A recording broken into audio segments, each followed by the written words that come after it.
Votre télématin du 24 août se poursuit avec Isabelle Martinet et Andrea Decodin que je salue. Bonjour à toutes les deux. Salut Damien. Bonjour Damien. Dans quelques minutes, on parlera conso avec vous Isabelle évidemment, mais on commence par du sport grâce à vous Andrea. On va partir en Gironde sur le lac de Lacanau pour nous faire découvrir un sport nautique très en vogue, qui a le vent en poupe, sans jeu de mots, chez les amateurs de sensations fortes. Ça s'appelle le wakefoil. Alors wakefoil. Comment dire? Comment expliquer ce qu'est le wakefoil? D'abord, vous dire, mon cher Damien, que les sports de glisse font leur révolution ces dernières années avec l'arrivée du foil, ce fameux plan porteur qui est sous la planche et qui permet de littéralement voler. Les sensations sont décuplées, on ne glisse plus simplement sur l'eau. C'est ça le foil en dessous. C'est tout à fait ça. Voilà, le truc jaune, pardon, c'est familier, mais le truc jaune, c'est le foil. Voilà. C'est le mât, mais en tout cas, le foil, en tout cas, c'est une partie de ce truc jaune dont vous parlez. Donc vous avez vu si je m'y connais en technique. Vous allez vous perfectionner, Damien. Avec vous, forcément, c'est sûr. Donc, on avait déjà parlé d'ailleurs sur Télématin du foil avec notamment le windfoil. Cette fois, place au wakefoil. C'est une variante du wakeboard qui est une sorte de ski nautique sur planche. Alors, plutôt que de longs discours techniques, je préfère qu'on regarde ensemble, qu'on découvre ensemble ce qu'est le wakefoil du côté de Lacanau en Gironde. Alors, on oublie souvent que Lacanau, ce n'est pas simplement l'océan, c'est aussi un merveilleux lac propice au sport nautique. On teste le wakefoil. Regardez.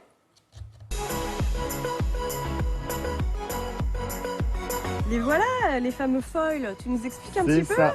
C'est les stars un peu, les foils. Ouais, en ce moment, ça marche pas mal.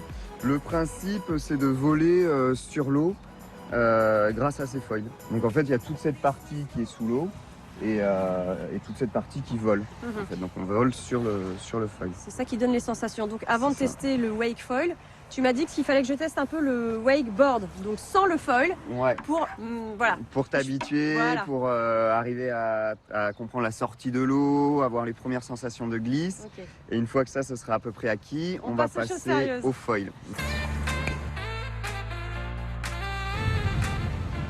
Ça va, t'es bon souvent? Nickel. Donc là, on démarre, Arnaud, avec le wakeboard. Ouais, lève bien les jambes, on va pivoter, mettre la planche dans l'eau. Hop, et là tu peux... Ouais. Ok. Donc les genoux bien à l'intérieur des bras. Ouais, t'attends bien la traction du bateau. Je vais mettre le casque, non?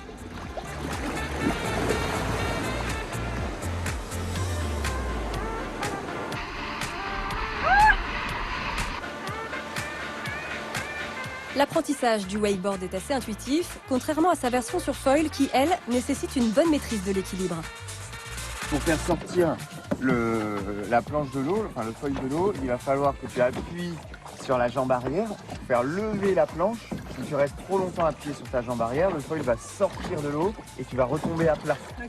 Donc pour éviter ça, il faut que tu mettes un peu de poids sur ta jambe avant. À un moment donné, quand je suis suffisamment... Dès que ça commence à se lever, il faut que tu arrives à trouver l'équilibre.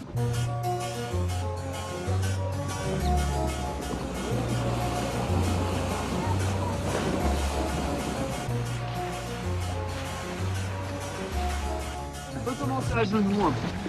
Il faut compter 1 à 2 séances avant de pouvoir maîtriser le wakefoil. Mais même à genoux, on ressent déjà bien le décollage dans les airs. Bon pour une première, on a des sensations, c'était vraiment top. Maintenant, c'est à toi, le maître Arnaud, de nous faire une super démo. T'as la pression, hein? Ouais, j'ai un peu la pression. C'est parti!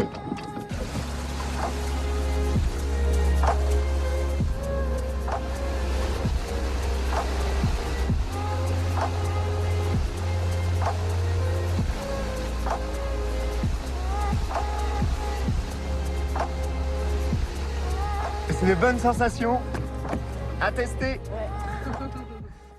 Bravo. Merci. Bon, bravo à lui, pas à moi. Imaginons, Andrea, que Isabelle et moi prenions la route de Lacanau et qu'on démarre en tant que débutant. On s'attend à quoi? On va y arriver ou pas du tout? Alors, Isabelle, pour le wakeboard, moi, je pense que vous pouvez tout à fait le faire. C'est tout à fait faisable, il faut être intuitif. Pour le wakefoil, même un rider aguerri, il ne va pas y arriver du premier coup. C'est un sport nouveau qui demande pas mal de techniques.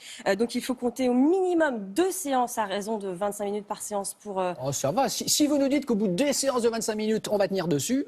Vous pouvez commencer à tenir dessus au bout de 2 séances. Et puis surtout, à tenir. Damien, il faut savoir chuter. Ah ben ça, je sais très bien chuter. Mais alors, faut pas chuter près de la planche parce que vous voyez l'aileron, Oui, là, le d'accord. fameux foil Ah qui est en ouais, dessous. ça Moi, peut je me le suis pris pendant le. Ah oui, donc ça c'est peut pas être- une blague, Ça ouais. peut être dangereux, c'est pas une blague. Faut porter un casque, faut s'équiper. 2 séances minimum à raison en moyenne de 35 €. Donc, faut avoir quand même aussi un petit budget pour découvrir ce sport. Le wake foil ne se pratique pas en mer. Il ne faut pas qu'il y ait de vagues, donc c'est toujours en lac. Et puis, il y a des stations. Ce côté-là, on ne fera pas de vagues, à mon avis. Donc là, on est tranquille sur ce plan-là. Donc, vous pouvez aller à Annecy, à Lacano, sur tous les Génial. grands lacs. Voilà. Ben, super sport que vous nous avez présenté ce matin, le wake foil. Merci beaucoup, André.